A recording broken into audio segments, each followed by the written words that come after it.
안녕하세요. 여러분을 응원하고 지지하는 굿 메신저입니다. 오늘은 운동이 뇌에 미치는 영향, 특히 공부 쪽에 초점을 맞춰서 이야기하려고 합니다. 많은 분들이 운동을 하면 공부에 도움이 된다는 것은 알고 있습니다. 그런데 말입니다. 이 운동도 여러 가지 종류가 있잖아요. 배우기가 쉽고 어려운 것들, 운동의 강도가 높고 낮은 것, 그리고 몸을 쓰는 부위가 전신 운동인지 그렇지 않은 것인지, 여기에다가 운동을 어느 정도 해야 되는지까지 다양한 변수가 있습니다. 이 변수에 따라서 뇌에 공부에 미치는 효과도 다를 텐데요. 얼마나 다를까요? 이 질문에 대한 답은 뇌와 공부를 위해서 운동을 해야 되는 이유, 이것을 파헤치다 보면 저절로 아실 수가 있습니다.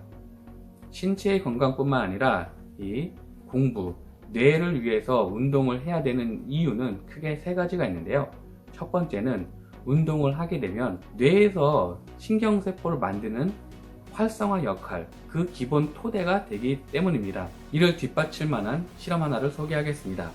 쥐를 두 그룹으로 나눠서요. 한 그룹은 운동을 할 수 있게, 다른 그룹은 그렇지 못하게 했습니다. 약 45일 정도 사육을 한 후에 본격적인 실험에 들어갔습니다. 이 쥐들을 위한 수영장을 만들고요. 쉴 수 있는 발판을 만들었습니다. 이 쥐들은 몸이 물에 젖는 것을 굉장히 싫어해서 수영장에 풀어 놓으면 필사적으로 이 발판을 찾아서 쉴 곳을 찾아서 헤엄치게 됩니다. 여기서 이제 두 가지 결론이 나왔는데요. 처음 결론은 당연히 운동을 한 그룹의 쥐들이 그렇지 않은 그룹보다 이 발판을 찾는 속도가 빨랐습니다. 두 번째 결과는 수영장에서 새로운 발판을 찾는 것은 쥐들의 입장에서는 새로운 내용을 공부한 것, 학습한 것이거든요. 이럴 때 뇌에는 신경세포가 만들어집니다. 그런데 운동을 한 쥐들의 뇌에서 만들어진 신경세포가 15% 정도 더 많았습니다. 자, 여기서 눈치가 빠른 분들은 숨겨진 결론 하나를 더 찾아내실 수가 있을 텐데요. 운동을 한 그룹의 쥐들이 바로 뇌신경세포가 15% 정도 더 만들어진 것이 아니라 공부를 했을 때, 새로운 것을 학습을 했을 때 이 뇌신경세포 만들어진 것이 15% 정도 더 많았다는 것입니다. 다시 말하면 운동을 통해서 공부의 효과를 보기 위해서는 운동 후에 반드시 어떤 걸 공부를 해야 된다는 것입니다. 뇌의 건강과 공부를 위해서 운동을 해야 되는 두 번째 이유는 만들어진 뇌의 신경세포의 수명이 확 늘어나기 때문입니다. 단, 전제 조건이 있는데요. 여기서 말하는 운동은 강도가 높은 것, 배우기가 좀 까다로운, 기술적인 요소가 들어간 운동을 이야기합니다. 이를 뒷받침하는 실험 내용을 소개하면 쥐를 세 그룹으로 나눴습니다. 첫 번째 그룹은 단순한 운동이 아니라 배우기가 어렵고 강도가 좀 높은 운동이었고요. 두 번째 그룹은 단순히 쳇바퀴 돌리는 운동, 세 번째는 운동을 하지 않은 그룹으로 나눴습니다. 그런데 앞서 말씀드린 만들어진 뇌신경세포의 수명을 길게 한 것은 오로지 이 첫 번째 그룹, 운동의 난이도가 높고 강도가 높은 이 그룹에서만 이 효과를 봤습니다. 사람도 마찬가지인데요. 미국의 어느 한 고등학교에서 이런 실험을 진행을 했습니다. 한 그룹은 본격적인 수업을 시작하기 전에 체육 수업을 집어넣었어요. 이 체육 수업의 내용은 자기의 그 최대 심장 박동수의 80%에서 90%에 해당할 정도로 높은 고강도 운동이었습니다.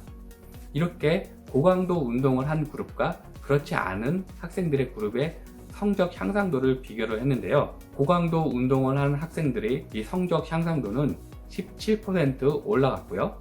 그렇지 않은 그룹은 10% 정도 올라갔습니다. 이것이 단순히 우연이 아닌 것을 증명하기 위해서 두 번째 추가 실험을 하게 됩니다. 세계적인 대회, 공학적인 감각을 테스트하는 팀스에 참가하게 했는데요. 학생들을 추린 것이 아니라 이 고강도 운동을 한 학생들을 97% 인원을 다 이 대회에 참가하게 했습니다. 이때 놀라운 결과가 있었는데 이 고등학교 학생들이 과학 분야에서는 1위를 차지했고요. 수학에서는 6위를 차지했습니다. 미국이 6위를 차지했다는 것은 굉장히 고무적인 건데요. 아시아의 전통적인 수학 강국, 싱가포르, 한국, 홍콩, 일본, 대만에 이어서 얻은 성과입니다. 고강도 운동으로 성적이 향상된 것은 우연이 아니란 것을 증명해 냈습니다. 마지막으로 뇌와 공부를 위해서 운동을 해야 되는 이유는 스트레스 저항력을 높여주기 때문입니다. 우리의 몸과 뇌는 적당한 스트레스는 오히려 도움이 되지만 그 이상으로 만성으로 스트레스를 받게 되면 뇌의 신경세포를 파괴하는 그런 호르몬이 분비가 됩니다. 운동을 하게 되면 이 호르몬에 대한 저항력을 높여준다는 것입니다. 오늘 내용 간단히 정리하고 결론을 내리겠습니다. 우리가 뇌와 공부를 위해서 운동을 해야 되는 이유는 크게 세 가지가 있는데요. 첫 번째, 뇌의 신경세포를 만드는데 활성화시키는데 운동이 토대가 되기 때문입니다. 단순히 운동만 해서는 뇌의 신경세포가 만들어지는 것이 아니라 어떤 내용을 공부를 했을 때 뇌에서 만들어진 신경세포가 많아진다는 것입니다. 두 번째는 고강도 운동을 했을 때, 배우기 어려운 운동을 했을 때 만들어진 뇌의 신경세포의 수명이 길어지기 때문입니다. 마지막으로 스트레스에 대한 저항력을 높여서 뇌의 신경세포가 파괴되는 것을 막아주기 때문입니다.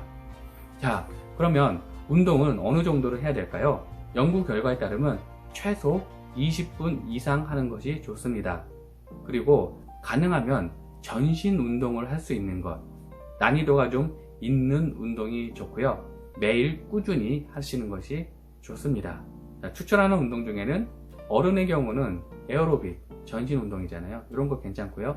아이들 같은 경우는 태권도, 유도, 검도, 테니스, 탁구, 배드민턴, 수영 이런 것들을 하시면 될 것 같습니다. 혹시 자녀분이 공부 집중력이 낮거나 공부하는 걸 어려워한다면 이 운동을 통해서 좋은 효과를 보실 수 있으니까요. 꼭 지켜보시기 바랍니다. 오늘 내용을 통해서 운동하셔서 여러분들의 좋은 성과 있기를 응원합니다. from now on 함께 갑니다. 감사합니다. 오늘 내용 좋으셨나요? 구독, 좋아요는 더 좋은 내용을 만드는 데 큰 힘이 됩니다. 감사합니다.